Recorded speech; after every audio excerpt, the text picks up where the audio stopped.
Bienvenidos a Exclusivo de France 24. Soy Lluís Muñoz y en esta edición conversamos con José Mujica, expresidente de Uruguay y una de las figuras más relevantes de la izquierda latinoamericana. A sus 87 años está retirado de la política institucional, pero sigue muy atento a la actualidad internacional. Muchas gracias por estar en la entrevista de France 24, Pepe. Bueno, es un gusto poderlos saludar a la distancia desde este rinconcito del sur, que también existe. Pepe, en esta guerra, en esta devaluación de las monedas e inflación de la crisis climática también, en plena pospandemia, ¿qué siente? ¿Preocupación o esperanza? La esperanza es una cuestión biológica. Del amor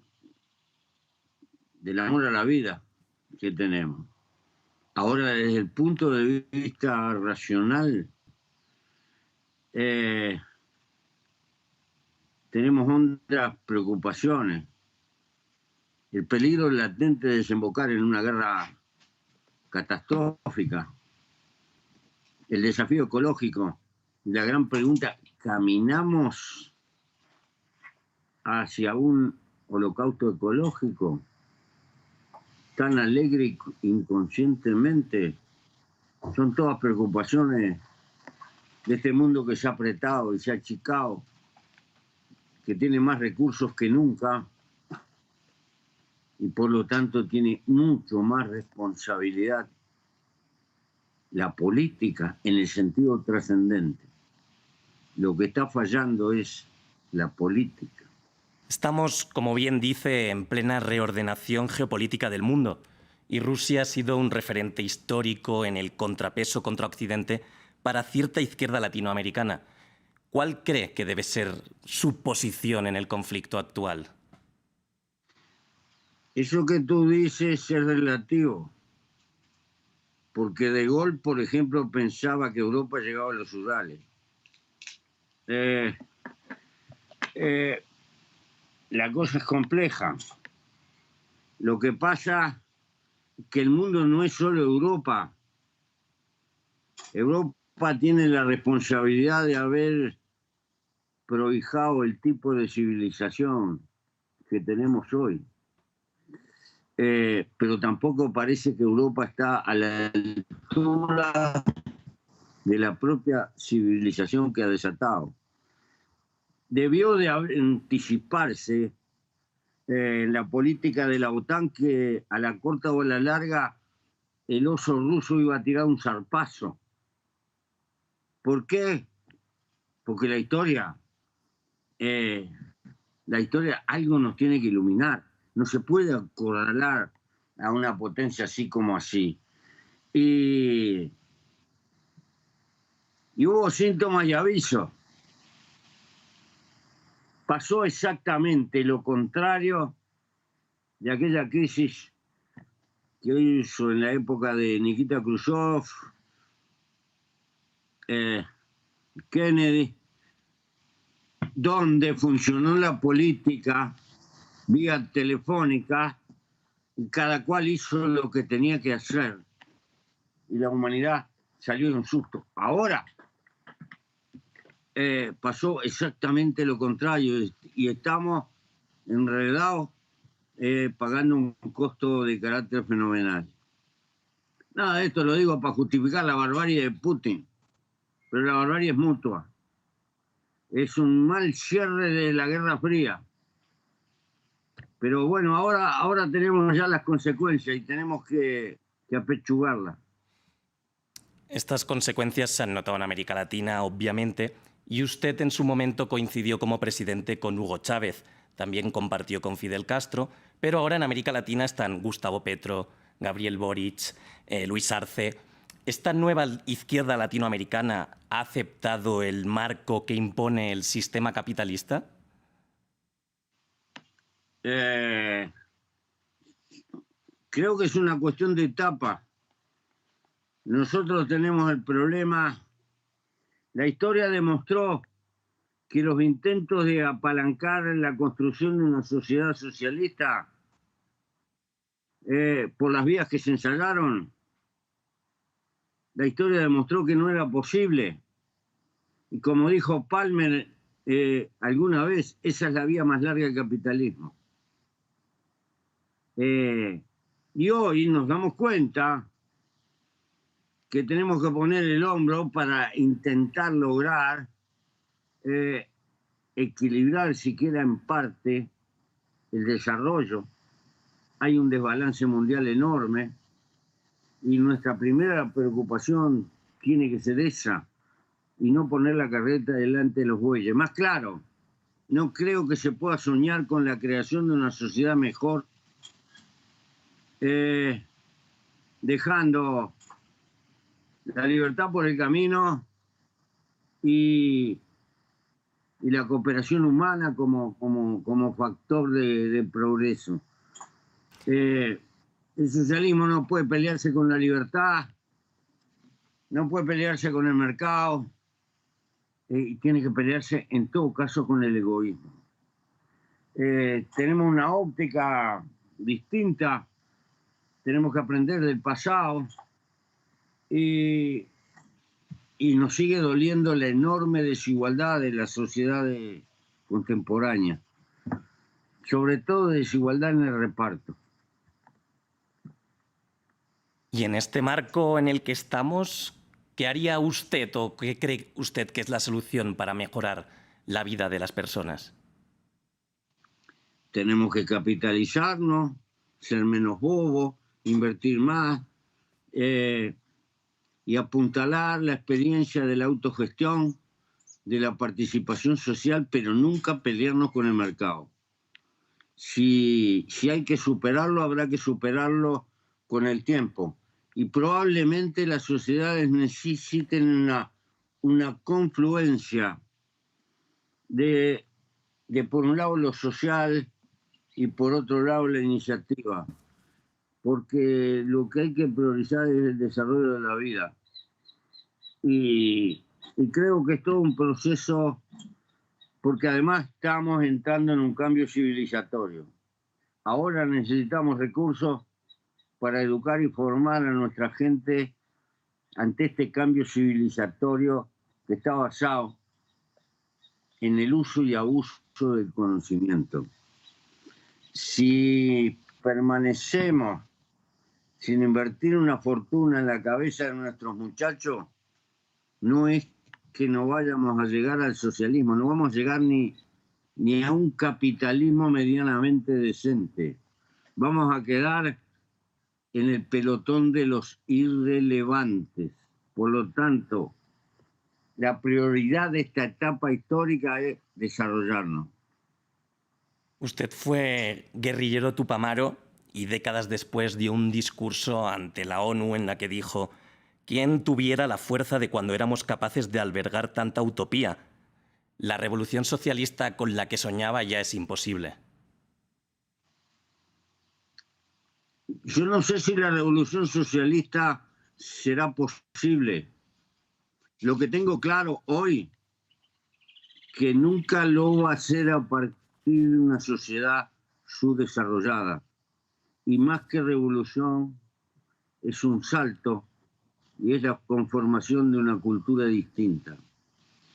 Porque mi generación pensó que cambiaba el mundo, cambiando las relaciones de producción y de distribución. Y no midió el papel que cumple la cultura. Y si no cambia la cultura, si no cambia la cabeza, en el fondo no cambia nada. Ese fue el error soviético y etcétera, etcétera. Entonces, mientras que unamos los mismos valores, podrá evolucionar la riqueza de la economía, pero no evolucionamos nosotros en materia de valores. En esas luchas guerrilleras de los años 60 y 70 se fundamentaron en lo que el Che llamó el hombre nuevo. Ahora, ¿cree que se ha llegado a ese hombre nuevo, a un hombre mejor, a un hombre peor? No, de nuevo no tiene nada. Sigue siendo profundamente egoísta. demasiado enamorado del dinero y del poder. Tiene muchas virtudes también. Nos ha deparado unos 30 o 40 años más de vida de promedio, lo cual no es poca cosa. Nos ha aportado muchísimo. También, si cada persona para bañarse precisa 200, 250 litros, estos 7.000 millones que somos, nos vamos a quedar sin agua. Necesitamos una civilización un poco más racional, menos depredadora, porque recursos hay para todos, pero no se puede despilfarrar como estamos despilfarrando. Y ese es el problema que tenemos hoy. Todo tiene límites en el mundo que nos toca vivir. Usted siempre quiso huir del reformismo. ¿Lo consiguió durante su presidencia? No, en absoluto. Vivimos, la vida es reformarse. Lo único que existe permanentemente en el transcurso de la vida es el cambio. Es aquella vieja ley de Heráclito. El agua que viste pasar no la volverás a ver. Si nosotros nos quedamos anquilosados a lo largo de los años pensando lo mismo, cuando la realidad fluyente nos va enseñando otras cosas, no aprendemos nada. Mi papel hoy es luchar para que las nuevas generaciones cometan los errores de su tiempo, no los nuestros. Precisamente usted tuvo que ingresar en prisión y pasó un total de 15 años. Al salir, dijo que ningún luchador social puede desechar definitivamente la lucha armada en ningún momento de su vida. ¿Lo mantiene? Todo depende de las condiciones. Si se te viene encima una dictadura y te persigue, ¿qué te pones a rezar Padre Nuestro? Pero espero que esas circunstancias no se den. Hace 20 años, también en el libro Charlando con Pepe Mujica, dijo que todo lo que vive tiende a hacerse conservador y también la izquierda. ¿Es Mujica más conservador hoy? Sí, naturalmente, lo soy. Conservador para ganar aliento, aprendiendo de los golpes del pasado, pero con una cosa muy clara. Yo no traicioné a pesar de mis canas y gurí que llevo adentro. Del punto de vista esencial, creo que el capitalismo y la economía de mercado le trajeron mucho a la humanidad, pero la humanidad tendrá que intentar superarlo, porque si no las contradicciones que genera la lucha por el éxito económico amenazan con transformar esta tierra en una gigantesca tumba de la especie. Normalmente los referentes siempre han sido de norte a sur y usted consiguió romper ese eje. Bueno, el sur también existe. Al fin y al cabo, el norte arma el desastre y en el sur pagamos el costo, porque el cambio climático es muy probable que nos afecte mucho más en el sur, pero estamos navegando en el mismo barco y ahora tenemos responsabilidad colectiva. Tengo mi reproche con Europa, porque muchos de los latinoamericanos somos descendientes de gente que vino en los barcos. Tenemos una matriz cultural bastante mediterránea. Y hace muchos años, esta parte del mundo, 20 años que negocia por un acuerdo más o menos con Europa y resulta inútil.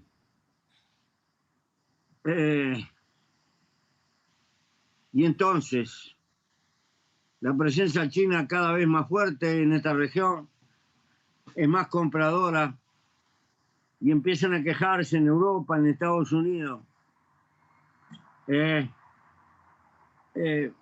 son pura queja y reproche. Pero en el fondo nos cerraron la puerta para seguir integrados en ese mundo y tenemos que aprender a vivir como podemos. Europa tiene que hacerse cargo también de sus errores. Me gustaría continuar hablando sobre esto y muchas más preguntas. Me queda una última, José. Tiene 87 años y pasó 15 en prisión. ¿Siente que todavía la vida tiene que devolverle esos años? No. La vida es hermosa, con todas sus penalidades. Y en esos años, 7 años que estuve sin leer, y otros tantos donde apenas podía leer física y química, curiosamente son los años donde aprendí más. Y por eso amo la vida. Tal vez se aprende más del dolor que de la bonanza. Y sabes, querido, lo que es triunfar en la vida, levantarse y volver a empezar cada vez que uno cae en todos los órdenes de la existencia. En el fondo, hay que afirmar el sentido de la vida. Y gracias por tu espacio y un abrazo a la distancia. Muchas gracias, Pepe, por estar en France 24. Ha sido un verdadero placer. Y muchas gracias también a nuestra audiencia. Pueden seguir más contenidos como este en France 24 y france24.com.